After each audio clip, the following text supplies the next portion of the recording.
Right, hello there YouTube, George here. Another radio of Graeme's. Had this one on before.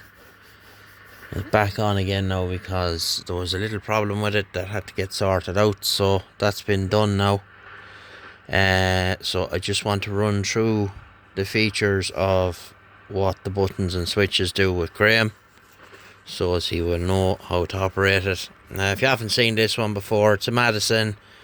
And we have went through and done all my usual stuff, LEDs in the meters, yada yada yada, all that kind of stuff. So right, so we're on what are we on?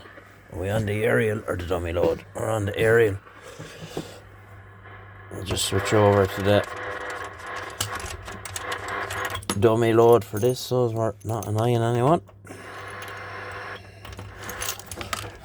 Not that there's anything going on, it's very quiet of late. Now, so we're on the dummy load there. So you can see we're on 27555 there. So if we press the channel 9 button, that's your 10k up. Okay, so we'll let that off.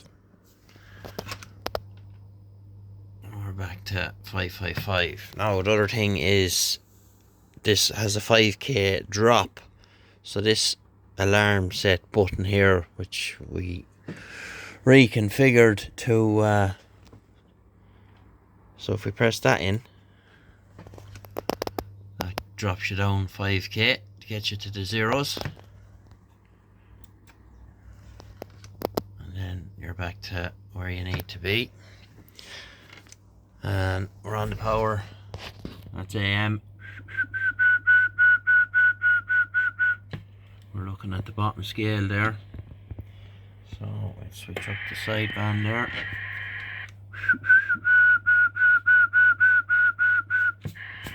And go to lower sideband.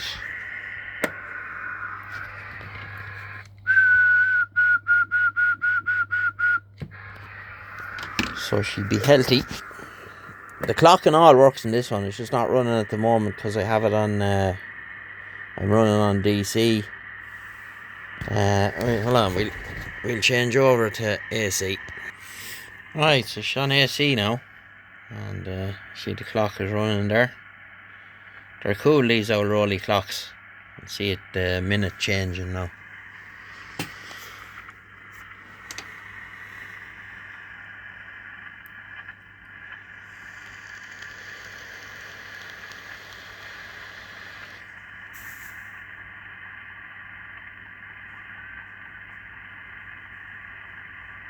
They're cool. So you still set the time by pushing this, but you just need to make sure when you're finished that you're not on the zero mode, 550 as in opposed to 555. So that's just important to remember where you are with this. So this has got FM as well. So you have to have it on AM. That puts you on FM, and the channel 9 light comes on when it's on FM.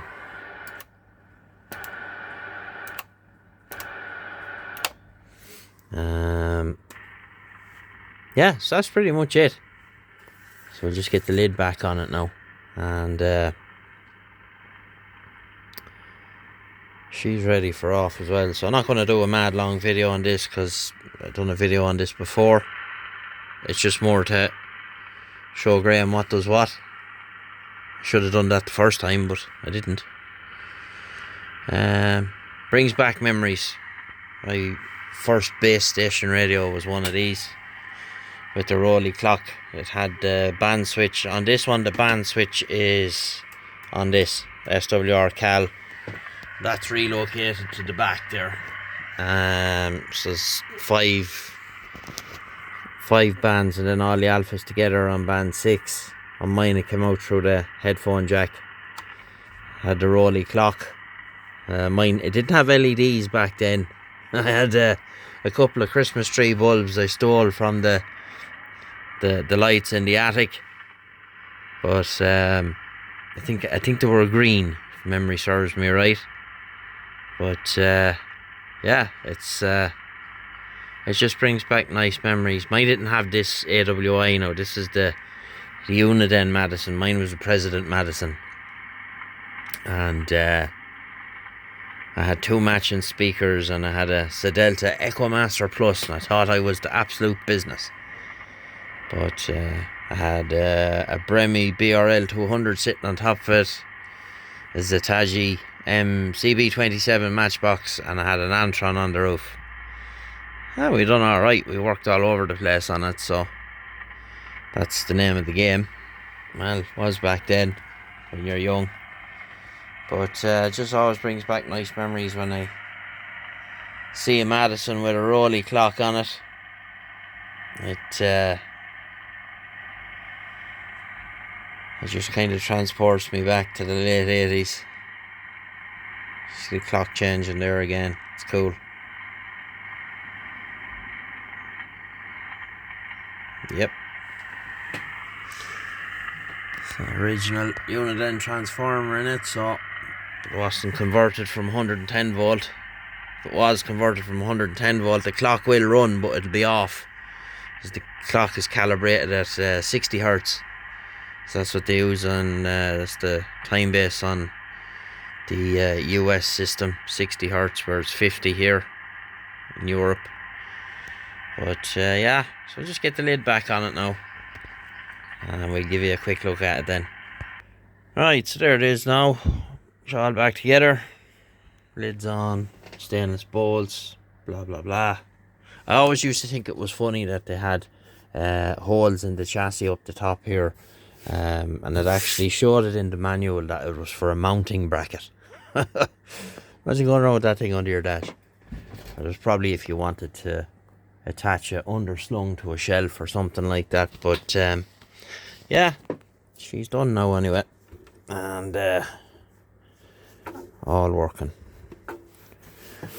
So that's the ins and outs of what buttons do what, Graeme, and short video.